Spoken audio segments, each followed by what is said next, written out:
Ya estamos con todo el equipo de Hoy Nos Toca y en medio de toda la situación que se viene mencionando día tras día en los diferentes medios y también aquí en nuestro programa, de las realidades crudas que se van viviendo, está la pandemia, con casos que no paran de crecer. En el día de hoy, otro nuevo pico, no me gusta decirle récord porque ya hemos tenido diferentes y múltiples récords en lo que va de la pandemia en nuestro país, pero sí en el registro del último reporte del Ministerio de Salud, más de 12.000 casos de COVID-19. ¿Qué es lo que sucede? ¿A qué responde? ¿Cuáles son las políticas que van a determinar toda esta situación? Gise, nos gustaría que nos cuentes, ¿no? Un poquito qué es lo que sobrevuela estos números que parece que no terminan de subir. Sí, bueno, hubo un salto. Hay un tema que es el que se habla y en el que están debatiendo si se tiene que mirar tal cual para tomar las decisiones. Hay diferencias en ese sentido entre ciudad y entre nación y provincia, que tiene que ver con que los casos que se informan, esto lo hemos hablado acá varias veces y se ha explicado, los casos diarios que se informan no siempre corresponden al día, a las últimas 24 horas. Claro. ¿No? Estamos hablando tanto de contagios como de muertes, porque muchas veces las provincias o las clínicas privadas tardan en informar cuántos contagios van teniendo, cuántos muertos van teniendo. Dicen que no pasa tanto con la ciudad y con la provincia, que eso sí le pasan a Nación los números más acordes a lo que va pasando en el día. Entonces, y a su vez también depende de la cantidad que se realice por día, ¿no? De la cantidad de test. Si uno realiza y testea más cantidad por día, van a aparecer claramente más números. Sí, pero lo que está pasando es que, por ejemplo, hoy, que dicen que se confirmaron 12.026 casos en las últimas 24 horas. Quizá en unos días entramos a la página del Ministerio de Salud, chequeamos cuánto hubo el 3, hoy es 3, ¿no? 3 de septiembre, y no son 12, cuántos casos de contagios hubo, y no son 12.026 como están informados hoy. En unos días va a estar el número que fue tal cual del día. Y a lo mejor son 9.000, y los 12.000 fueron antes de ayer. Gise, lo que está tratando de contarnos es un poco la dinámica de la carga y del informe de cada uno, lo que no implica que haya una diferencia del número. No, los 12.000 están. No implica que se esté engañando o que se esté mintiendo. El tema es que para tomar políticas, cuando se juntan nación, provincia y ciudad, y decidir si se sigue con el aislamiento, cómo, si se flexibiliza más o se da marcha atrás, siempre usan poner la última semana y van viendo qué pasa. Entonces, la pregunta es, ¿refleja la realidad los números de contagios de los días, ponele de una semana, para tomar decisiones? Por eso hay diferencias. Vos escuchás en La Nación que dice, igual los contagios están sucediendo, es efectivo. Claro. Pero son efectivos, pero vos escuchás al presidente que ayer dio un reportaje y dice, bueno, no, en cualquier momento apretamos el botón rojo y vamos para atrás. Y escuchás al ministro de Salud de la ciudad, Fernán Quirós, que lo que dice es verdad, estamos en una meseta alta. En una meseta alta, o sea, los contagios son altos, pero nosotros estamos viendo, porque ellos evalúan esto que te estaba diciendo, cómo fue la semana pasada el número real, entonces dicen, nos permitimos seguir con este plan de aperturas al aire libre, porque hasta ahora el contraste. Claro, es al aire libre. Porque también miran una media móvil de 7 o 10 días para tener un promedio y no quedarse con la foto que se publicó hoy, por ejemplo. Lo que sin dudas sí es una foto y es en tiempo real es el tema de las camas de terapia intensiva. Y eso sí es un problema porque marcó un nuevo récord en la Argentina el día de hoy y en base también a lo que comentábamos ayer, ya están saturados los médicos que se ocupan, los intensivistas, de atender a los pacientes que llegan a las camas de terapia intensiva. Entonces ahí me parece que está es fundamental el gran lo que está problema. marcando Facundo. No solamente la cantidad de casos, que igualmente en la ciudad, en los reportes, uno ve constantemente un aumento. Ya van varios días que se nota un aumento en la ciudad de Buenos Aires. Quizás es esto, no sacan el promedio de los últimos 10 días, pero el aumento en concreto está, el dato en concreto está. Y también la ocupación de camas, que es lo que mencionaba Facundo, y el desgaste médico, fundamental, ¿no? Ayer lo conocimos de primera mano y después se empezó a conocer testimonios de terapistas de todo el país. Cínico, vos querías decir algo. No, que la situación obviamente nos pone a todos entre la espada y la pared, porque si hay algo que no queremos es perder la poquita libertad que fuimos ganando en los últimos meses. Y digo que fuimos ganando porque en realidad es como que los nuevos protocolos de los gobiernos se adaptan a situaciones ya existentes. Así que básicamente es eso. Cuando uno ve que va aumentando los casos y uno dice, y por ahí para cuando llegue la vacuna ya es tarde, ya estuvimos todos contagiados. Pero bueno. Sí, igual acá hay un tema que es para discusión, ¿no? Vos con la cuarentena lo que haces es retrasar lo inevitable. Bueno, estamos es en una lo que pandemia, comprobamos. ¿eh? No sé si es real, pero es lo que comprobamos. Es lo que comprobamos. La cuarentena tiene que servir para condicionar, o sea, que no, la gente al no salir no se contagia y se acondiciona el sistema sanitario, se le da vacaciones a los médicos, no sé.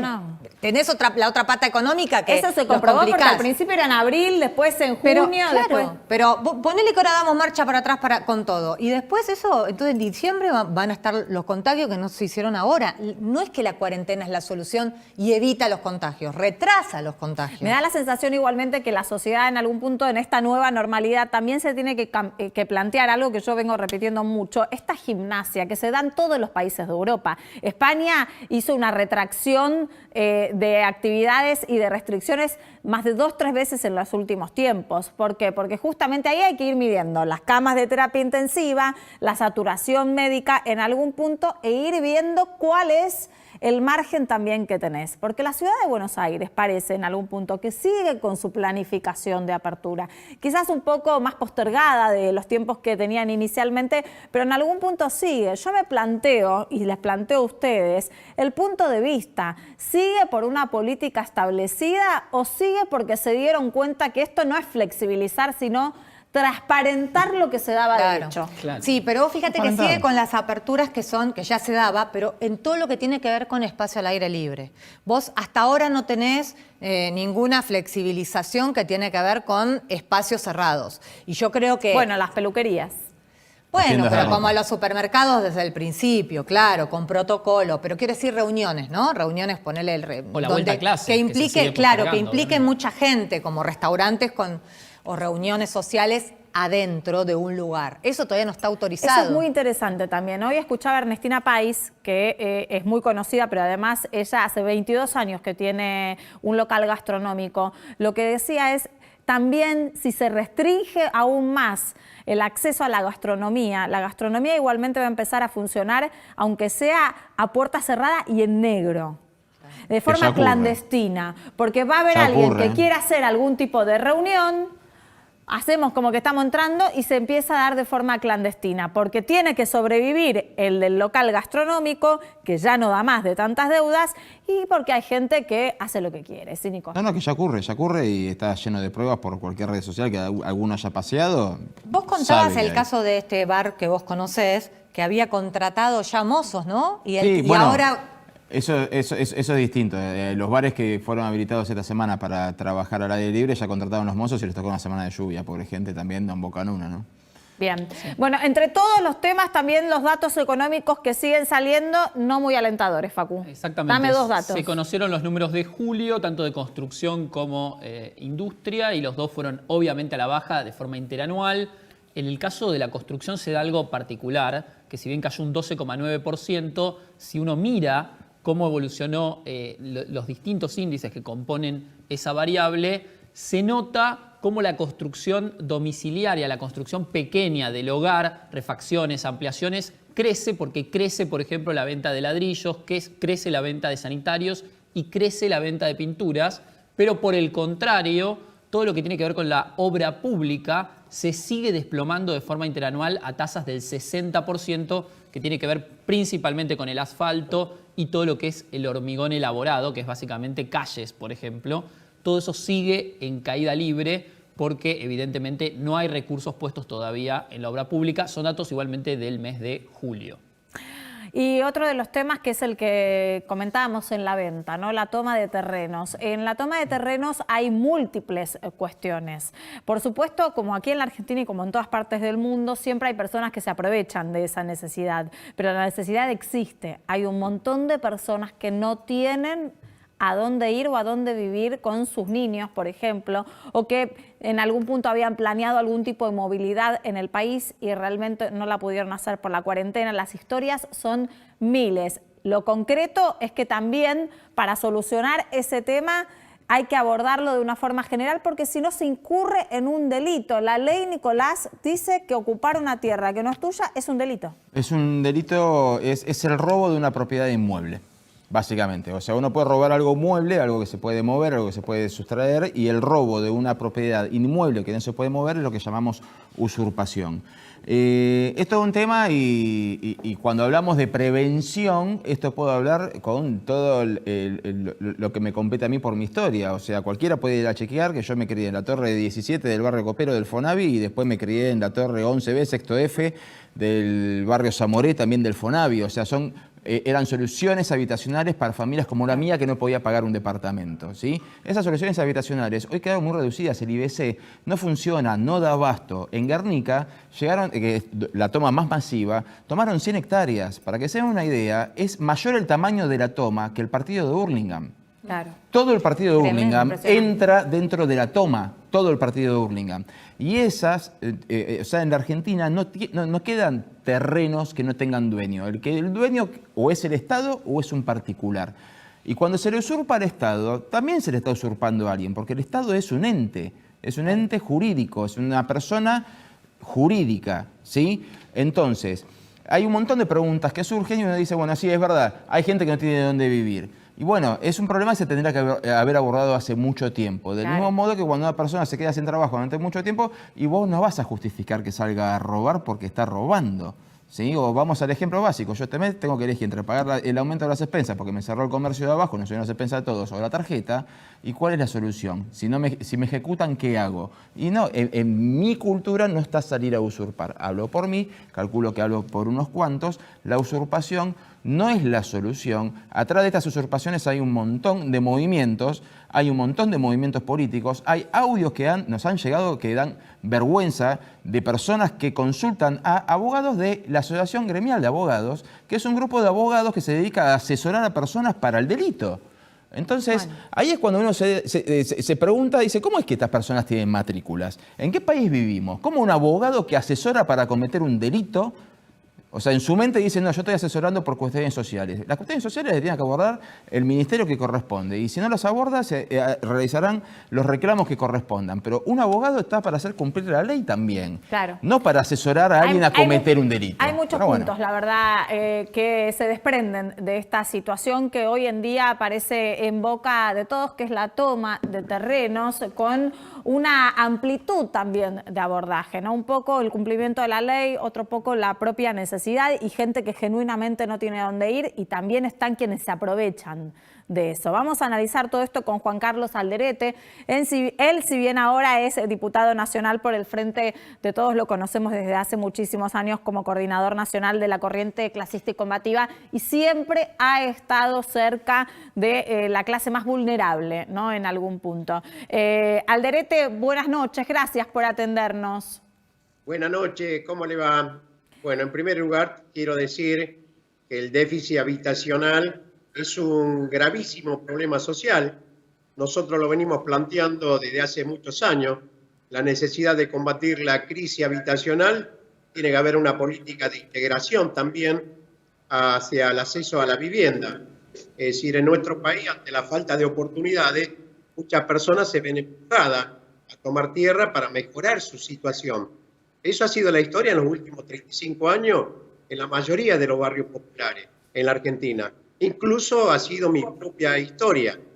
Salvo el gobierno de Néstor Kirchner y Cristina Kirchner, muchas organizaciones fuimos buscando y acordando con distintos intendentes, distintos gobernadores, el gobierno nacional, para ir solucionando el problema habitacional, cosa que nuestra organización solamente ha construido 7.000 viviendas en esa época.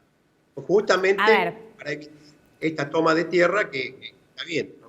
A ver, Alderete, más allá de que el problema habitacional es uno de los temas, la situación es que ahora la pandemia también empieza a demostrar y a generar más casos de vulnerabilidad en la sociedad. Y esos casos de vulnerabilidad se encuentran en situaciones bastante apremiantes. Pero existe también un tejido de ver cómo llega esa gente con tantas necesidades a cometer un delito. Usted que está en el terreno, ¿Hay realmente, como dice Sergio Berni, organizaciones delictivas que empujan y se aprovechan de la necesidad de la gente para llevarlos a ocupar terrenos que no les corresponden? Sí, en primer lugar que el ministro Berni se equivoca en su apreciación. Justamente él ha actuado también cuando estaba en el gobierno Néstor Kirchner, Cristina Kirchner, que justamente habíamos discutido mucho este tema de habitacional. La gente tiene como último recurso ante la necesidad y la desesperación. En medio de eso también hay oportunistas. También hay aquel que negocia y que ocupa una tierra para luego vendérsela a otro. Es decir, cuando interviene el Estado, eso se le complica a aquellos vivos que quieren hacer de la necesidad de la gente, hacer política y hacer negocio. Hoy todos sabemos de la falta de trabajo, la falta de acceso. No es como bien el periodista lo estaba diciendo, en la torre, de tal lado, en las viviendas del barrio que ya ha construido, los obreros podían pagar una cuota y podían ir a vivir allí. Es decir, la gente no va a sufrir con una carpa allí, salvo aquel que quiera hacer negocio, que ponen varias carpas y después luego le venden a aquel que tiene necesidad, ¿no? Diputado, tengo a todo el equipo queriendo preguntar. Sí, Nico. Sí, diputado, usted recién mencionaba el periodo del kirchnerismo y en el año 2007 fue cuando se produjo una toma brutal en extensión de tamaño en Lomas de Zamora, que iba de Camino Negro a Camino de Cintura. Cuando fueron a censar eso desde la Intendencia y desde la Gobernación, se encontraron que era un montón de personas que ya tenían sus casillas en la otra toma que venía del lado de Lanús. Y las soluciones habitacionales, al principio del gobierno, estaban todos los planes de vivienda que se destinaba el dinero a los municipios y cada municipio construyó un montón de viviendas. Esteban Echeverría, Malvinas Argentinas, pero al final, sobre los últimos 4 o 5 años, era el sistema Procrear, que era por sorteo de Lotería Nacional. Y terminaban yendo esas viviendas a clase media. Entonces la pregunta es, nosotros ahora estamos con este problema. ¿La solución es la toma de tierras? ¿Es la toma de tierras que, recordemos, más allá de la necesidad, no deja de ser un delito? ¿O no hay otra solución en el medio para paliar la situación de las personas que, dándole la derecha a usted, doy por sentado que son todas personas que no están movilizadas políticamente?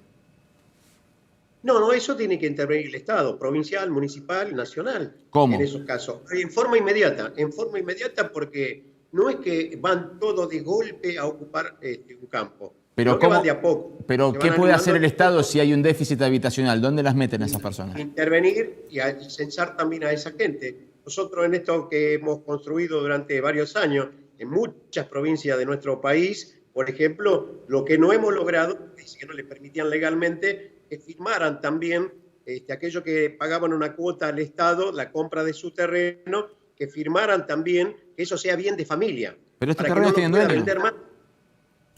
Los de Guernica tienen dueño, iban a ser un barrio privado. No, estoy diciendo de cómo funciona cuando el Estado en forma inmediata también va al encuentro de esas necesidades.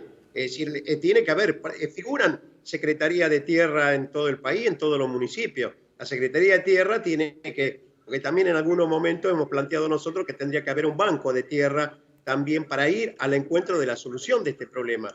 Este problema se va agravando y más ahora la falta de trabajo, la falta de... Yo cuando hablo de mi historia, en el 84, hablo porque en ese momento no podía seguir pagando, y estaba trabajando, no podía seguir pagando un alquiler porque en ese momento, todos recordarán, de que inclusive para renovar el contrato y el alquiler había que pagar en dólares. ¿Y no considera que fue un error disolver el FONAVI y destinar eso a que cada provincia tenga su propio instituto de la vivienda? Totalmente de acuerdo. No se tendría que haber Lo que pasa es que lo que no se hizo ya no se hizo. En algún punto, disculpen los dos, pero lo que no se hizo ya no se hizo. Miremos cuál es la realidad que tenemos ahora y cómo mirar un poco para adelante. Entiendo que usted venga durante muchísimos años manifestando la construcción de viviendas y la necesidad y el déficit habitacional, pero la realidad es que ¿cómo subsanamos ahora una necesidad que es propia de la sociedad con algo que es un delito, no deja de ser un delito? Es un equilibrio muy difícil. La próxima semana voy a estar presentando en el Congreso Nacional un anteproyecto de ley Tierra, Techo y Trabajo, porque en nuestra propia investigación que hemos hecho en la provincia de Buenos Aires hay 180.000 hectáreas de que son propiedad del Estado, provincial, municipal y nacional, donde también hablamos de tierra para trabajar, para dar a aquellos productores que hoy no pueden pagar un arriendo, ¿no? Sí, entiendo. Lo que pasa es que lo que yo decía es la gran cantidad de tiempo que lleva, ¿no? De hecho, Facundo Zonati, que integra acá el equipo, hizo hace poco un informe en el que en realidad para poder saldar el déficit habitacional, Facu, 100 años. Mínimo, con toda digamos, el viento a favor, en 10 años se puede resolver invirtiendo más de 10.000 millones de dólares al año. Es imposible. Básicamente, la Argentina viene arrastrando este problema desde hace mucho. De hecho, en los últimos 20 años creció en casi 1,5 millones el déficit de viviendas en la Argentina. Entonces me pregunto en realidad, bien como decía Diana, ¿cuál es la solución que plantean? Porque no es una solución de corto plazo. Es un trabajo que va a llevar 10, 20 o 30 años resolver el déficit en la Argentina. ¿Ustedes qué están planteando en ese sentido? Sí, es un problema estructural, porque en la historia de nuestro país también hubieron usurpación de tierra hacia los pueblos y naciones originarias. Y nadie dijo nada. Es decir, hay historia en nuestro país. Yo no estoy avalando las tomas de tierra, porque cuando uno toma una tierra tiene que saber a dónde, qué lugar va, es decir, qué condiciones. Hay posibilidad de que en algún momento yo sea dueño, porque yo lo que quiero es ser dueño. Porque al ser dueño, que me acredite el Estado. En la Argentina igualmente, Alderete, la mitad de la población alquila. Hay 9 millones de inquilinos. Sí, bueno, pero es un problema que viene de años. No es un problema que hay que buscarle una solución en forma inmediata y comenzar. Estoy de acuerdo de que eso va a llevar un tiempo, no es que se puede solucionar el problema en 2 meses, pero cuando uno tiene la perspectiva y me da una oportunidad que de acá a 4 años voy a tener un terreno donde construir la casa, yo voy a esperar. Es decir, voy a hacer todos los sacrificios necesarios para esperar, para que allí yo voy a vivir con mi familia, voy a construir mi familia, ¿no? A ver, sí, diputado, porque no queda claro. Por eso, concretamente, ¿no? ¿Su organización avala que ante la necesidad de la gente que es genuina, que está en la calle, que la está pasando mal, que lo echaron del lugar donde alquilaba, avala que se tomen tierras, sean fiscales o sean privadas, porque se están tomando tierras fiscales? ¿Su organización avala eso? Nosotros no empujamos ninguna toma de tierra, pero sí lo que vemos, la necesidad de la gente que se va a asentar a un lugar. Es decir, pero entonces lo justifica, eso digo, ¿la está justificando? No estoy avalando la toma de tierra. Es decir, nosotros cuando hablamos de toma de tierra vamos al encuentro de los funcionarios del lugar, tanto gobernador, municipio o con el gobierno nacional, que muchas veces, algunas veces nos escucha, otras veces no nos escucha. ¿Pero de qué tierra? ¿Una tierra privada? ¿Van a preguntarle al gobernador para tomarla? No, que se ponga de acuerdo con el dueño de ese lugar donde uno puede asentarse y asentar nuestra vivienda. Pero se ha hecho en varias provincias, varios municipios.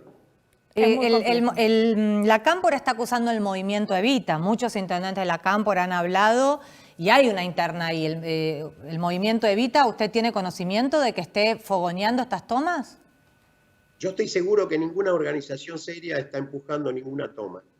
Es decir, lo que nosotros requerimos es que el Estado intervenga en forma rápida, porque amenazando con la ley, amenazando con pasar la topadora, se lleva más sufrimiento a la gente. La gente no va por deporte a colocar una carpa en medio del frío. Eso está claro. Se sufre muchísimo. Lo he vivido en carne propia yo en el 84. Alderete, como dijo Giselle recién, está claro que la necesidad impera y la necesidad manda cuando aparece, y más cuando son familias enteras y están compuestas también de niños. No hay ninguna duda al respecto. El tema es también que usted, al conocer el terreno y sabe, tiene muchísimos años recorriendo muchos lugares con necesidades y con vulnerabilidades, usted deberá saber más que yo que hay también hay gente que realmente mueve políticamente quizás el traslado de algunas personas hacia ciertos terrenos y se aprovechan de la necesidad. ¿Usted qué nos puede contar al respecto? Porque esto es un secreto a voces. Eso ha existido siempre, que siempre hay alguno en nombre de tal partido, de tal organización, se encabeza para ser el líder de ese lugar y manejar a su antojo. ¿Y cree que en estos momentos de pandemia están reflotando estas personas? Hoy, yo le puedo asegurar que hoy en todos los asentamientos que empiezan también a colocarse los narcos, para poder ganar terreno y poder comercializar más amplio todavía lo que venían comercializando. Entonces, Eso también lo sabe todo el mundo, eso lo sabe el intendente, lo sabe todo el mundo, ¿eh? Eso no nos puede hacer mirar para el costado. bueno, hay dos cosas, le vuelvo a repetir. Entonces, ahora en esta situación tan vulnerable del país, ¿vuelven entonces a escena todas estas personas que se aprovechan y empiezan a ser los punteros de la toma de terrenos? Estoy segurísimo de eso porque las organizaciones estamos más preocupados con luchar contra la pandemia, con este virus, y que todos están trabajando y insertados en otras tareas, comedores, copa de leche, en distintas tareas, agentes de salud, promotores de salud, promotores de género, todo eso, están insertados en eso. Entonces hay una cuestión de ciertas organizaciones delictivas que manejan la necesidad de la gente y los llevan a tomar terrenos. Sí, sí, es así. Es así. Es decir, algunos nombres de que es puntero de fulano de tal, y a lo mejor ese fulano de tal... Y con no el peligro de la inseguridad, porque usted me acaba de mencionar los narcos. Sí, sí, peligro de la inseguridad cada vez peor, ¿no? Bien, Facu. Sí, Alderete, ¿y tuvo la posibilidad de hablar con la ministra Bielsa? Porque me imagino que se está planteando de cara a futuro, en los próximos meses y los próximos años, un plan de viviendas que comience a solucionar este problema estructural que mencionamos. No, justamente con ella he hablado hace unos 15 días con respecto a este anteproyecto de ley que iba a presentar en el Congreso, si que le parecía, y a ella le parecía que muy bueno, porque eso también era un aporte que se iba a buscar la solución al problema habitacional, ¿no? Es decir, por eso también he hablado con el ministro Arroyo también, que tiene que ver la cartera de él también en esta situación, y también está de acuerdo que haga esa presentación de anteproyecto de ley, ¿no? Yo lo entiendo, diputado, pero a veces siento que corremos detrás de los problemas. Se habla porque está de moda, ¿sí, Nico? Diputado, según datos censales que han hecho desde el INDEC permanentemente en el conurbano bonaerense, para poder explicar esta duplicación que hubo de población en el conurbano en los últimos 20 años, encontraron que la mayoría eran migrantes internos, que venían de distintas provincias cuyas economías habían sido reprimarizadas, entonces quedaban expulsados del empleo. Tanto o trabajaban en el Estado o trabajaban en la mina, trabajaban en el Estado o trabajaban en la cosecha. Y al no conseguir trabajo se mudaron a alguna zona buscando mayor oportunidad.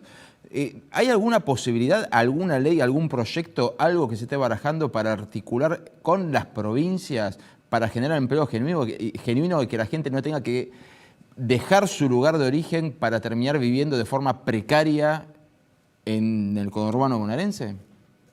De eso también se trata el anteproyecto de ley que voy a presentar. Volver a poblar aquellos lugares que se han despoblado. El desarraigo es muy grande. Todos han ido en búsqueda de las grandes ciudades pensando de que en poco tiempo iban a conseguir trabajo, y acá se ven con una realidad muy triste de que no hay trabajo y cada vez hay menos trabajo y menos posibilidad de dónde vivir. Porque también allí en distintos lugares algunos toman tierra para edificar y poder alquilar a esas personas que vienen inclusive del interior, y hoy se ven que no pueden seguir pagando, ¿no? Sí, claro, eso, porque se escuchaban los testimonios, ¿dónde estoy ahí? Se escuchaban los testimonios de hoy, escuchaba de la gente que está ahí, dice que pagaba a lo mejor 5.000 pesos de un alquiler de una piecita de 2x2 y que como se quedó sin changas y sin trabajo el marido, se quedaron en la calle. Entonces, ¿se les puede pagar el alquiler, aunque sea destinar fondos hasta que, porque tampoco se puede construir de golpe vivienda social? Mientras tanto, en vez de llevarlos a tomar las tierras, ¿no se puede destinar fondos para que esas personas puedan seguir pagando el alquiler?